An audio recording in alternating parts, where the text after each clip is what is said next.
هذا الشيء صرا نهار اللي ربحت الجزائر لا كوب دو موند.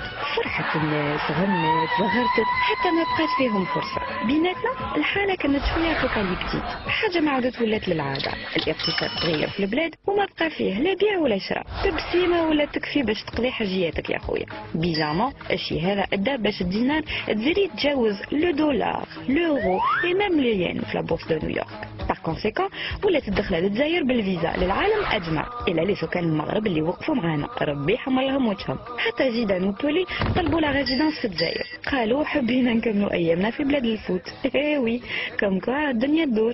في نفس الوقت بمصر، اوه على مصر، يا حرام على مصر، الاهرام الكل تفك.